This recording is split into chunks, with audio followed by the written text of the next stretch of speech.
અને હવે એ સમાચાર જેણે ખેડૂતોના માથે ચિંતાના વાદળ ઘેરી નાખ્યા છે, કારણ કે હજી તો શિયાળો બરાબર જામ્યો નથી અને ત્યાં ચોમાસું આવી ગયું. ભર શિયાળે ચોમાસા જેવો માહોલ બની ગયો છે. આકાશમાં કાળા ડિબાંગ વાદળો બંધાતા દેખાય છે. ક્યાંક ઝરમર ઝરમર વરસે છે તો ક્યાંક હળવો વરસી રહ્યો છે. ગુજરાત જાણે આ નવા વર્ષનું તોફાની સ્વાગત ગુજરાતની અંદર કુદરત કરી રહી છે અને માથે બંધાયેલા કાળા વાદળો ખેડૂતોના દુશ્મન દેખાઈ રહ્યા છે, જે આફતની જેમ ધરતીપુત્રો પર તોળાઈ રહ્યા છે. ગુજરાત પર આવી અણધારી આફત, માથે બંધાયા કાળા ડિબાંગ વાદળ, ભર શિયાળે ચોમાસા જેવો માહોલ.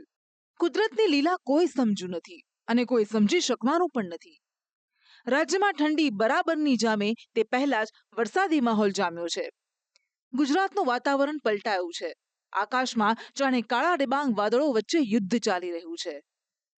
અમદાવાદ, ગાંધીનગર, અરવલ્લી, ખેડા, સાબરકાંઠા, આણંદ સહિતના જિલ્લામાં ગઈકાલ મોડી રાતથી શુક્રવારની વહેલી સવારે કમોસમી વરસાદ ખાબક્યો. અમદાવાદના વાતાવરણમાં એવો પલટો આવ્યો કે વરસાદી માહોલ સાથે ઘણા વિસ્તારમાં ધુમ્મસનું સામ્રાજ્ય છવાયું. ખેડાના કપડવંજ અને ઠાસરાના ગ્રામ્ય વિસ્તારમાં પણ માવઠું પડ્યું. રોડ રસ્તા પરના પાણી દિવસ પૂરો થયા બાદ પણ સુકાયા નથી. ખેડાના મહેમદાવાદમાં પણ ગાઢ ધુમ્મસ વચ્ચે વહેલી સવારે કમોસમી વરસાદ ખાબક્યો હતો. તો નડિયાદ શહેર તેમજ ગ્રામ્ય વિસ્તારમાં પણ વાતાવરણ પલટાયું હતું.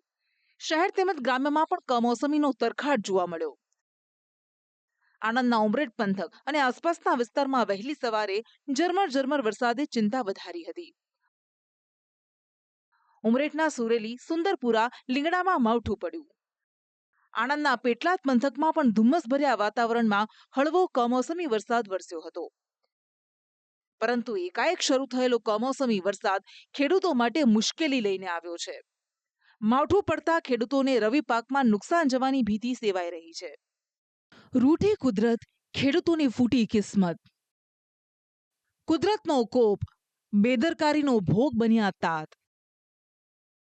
આકાશમાંથી મુસીબત સ્વરૂપે વરસી રહેલો કમોસમી વરસાદ રવિ પાકનો દુશ્મન બની બેઠો છે. કમોસમી વરસાદથી કયા રવિ પાકમાં નુકસાનીની ભીતિ જોવા મળી રહી છે તેની વાત કરીએ તો મગફળી, સોયાબીન, ચણા, જીરું, વરિયાળી, ઈસબગુલ, ઘઉં, રાયડો, તમાકુ પર સંકટના વાદળ જોવા મળી રહ્યા છે. કમોસમી વરસાદે ખેતરોમાં તરખાટ મચાવવાની સાથે તૈયાર પાકને પણ નુકસાન કર્યું છે. અરવલ્લીના ભિલોડામાં માવઠાએ એવું વેર વાળ્યું કે ખેડૂતો અને વેપારીઓને રાતા પાણીએ રોવાનો વારો આવ્યો છે. ભિલોડા માર્કેટયાર્ડમાં ખુલ્લામાં પડેલ જણસ નુકસાનીને ભેટ ચડી છે. સફેદ સોના સમાન કપાસ ભીંજાયો છે તો મગફળીના બોરા પણ પલળ્યા છે. વેપારી કહી રહ્યા છે કે કમોસમીએ ભારે નુકસાન કર્યું છે. રાત્રે કમોસમી વરસાદ આવવાથી ભારે મગફળી પલળી ગઈ, પછી બાજુમાં કપાસ પલળી ગયો અને ભારે નુકસાન થઈ ગયું છે. 5 લાખનું નુકસાન થઈ ગયું છે. ભિલોડા સાથે અરવલ્લીના મેઘરજમાં પણ કમોસમી વરસાદે નુકસાની વેરી. યાર્ડમાં ખુલ્લામાં રાખવામાં આવેલી મગફળી પલળી છે તો યાર્ડમાં જ્યાં જુઓ ત્યાં પાણીના ખાબોચિયા ભરાયા છે. પાણીના કારણે ટ્રેક્ટરમાં ભરેલી મગફળી પણ ખેડૂતો ઉતારી નથી શકતા. આજે વરસાદ અરવલ્લી જિલ્લામાં ફૂલ વરસાદ પડ્યો, મગફળીનું બહુ નુકસાન કર્યું છે. પાણી હજી ભરાઈ રહ્યું છે કોથળા ઉપર અને હજી મગફળી કોઈ તોલાઈ નથી અને ટ્રેક્ટરમાં પાણી છાદરા નાખી દીધા ઉપર પણ હજી પલળી નથી. પણ આજે નીચે પડી છે, બધી પલળી ગઈ છે મગફળી. જોકે યાર્ડમાં થયેલ નુકસાન માટે કુદરત ઓછી અને તંત્ર વધુ જવાબદાર છે. રાજ્યના હવામાન વિભાગે કમોસમી વરસાદને લઈને સૌ કોઈને ચેતવ્યા હતા, તો પછી યાર્ડના સત્તાધીશો કેમ કોઈ વ્યવસ્થા ન કરી શક્યા? ખેડૂતો પણ તાડપત્રી લીધા વગર માલ લઈને કેમ યાર્ડમાં પહોંચી ગયા? પરંતુ લોકોની અને ખેડૂતોની મુશ્કેલી અહીં પૂરી નથી થતી. હવામાન વિભાગની ચેતવણી, આગામી 24 કલાક હજુ ભારે. કરા અને ગાજવીજ સાથે માવઠાની આગાહી. કેટલાક વિસ્તાર માટે ઓરેન્જ અને યલો એલર્ટ. હવામાન વિભાગે આગામી 24 કલાક ગુજરાત માટે ભારે હોવાનું જણાવ્યું છે તો રાજ્યના 4 જિલ્લામાં કરા અને ગાજવીજ સાથે માવઠાની આગાહી કરી છે.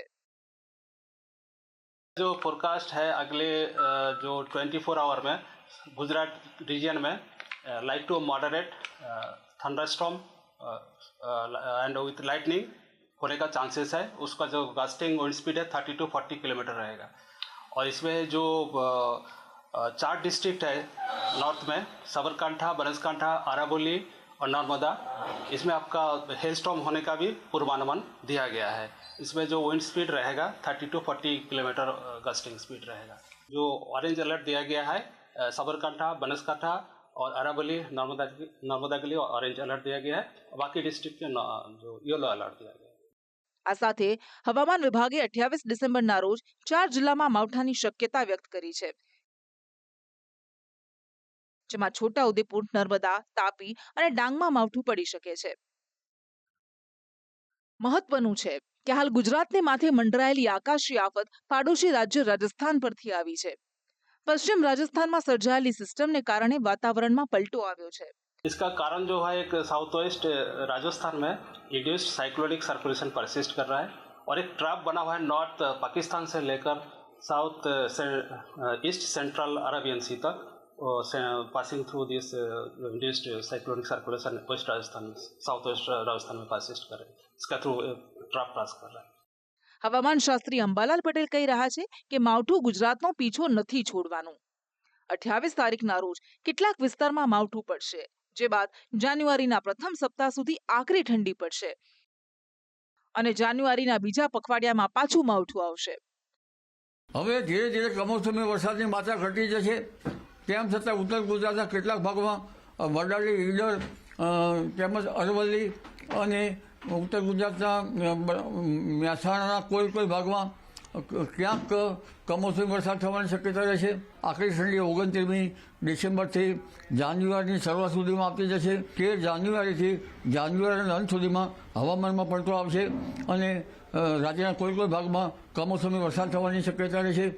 જોકે આ બધા વચ્ચે અંબાલાલ પટેલે પતંગ રસિકો માટે સારા સમાચાર આપ્યા છે કે ઉત્તરાયણમાં સારો પવન રહેશે. ઉત્તરાયણમાં પવન કંઈક અંશે સારો રહેવાની શક્યતા રહેશે. વાર્ષિક ઉત્તરાયણમાં પણ પવન કંઈક અંશે સારો રહેવાની શક્યતા રહેશે. ક્યારેક પવનની ગતિ મંદ પડી જતાં પતંગ રસિયાઓએ પતંગ ચડાવવામાં મહેનત કરવી. હાલ રાજ્યમાં પડી રહેલો કમોસમી વરસાદ ખેડૂતો માટે મુશ્કેલી બન્યો છે અને આકાશમાં બંધાઈ રહેલા કાળા ડિબાંગ વાદળો નવી આફતના એંધાણ આપી રહ્યા છે. ત્યારે શિયાળામાં ઠંડી જ પડે અને માવઠું નહીં, તે માટે ધરતીપુત્રો હાથ જોડી રહ્યા છે. બ્યુરો રિપોર્ટ, સંદેશ ન્યૂઝ.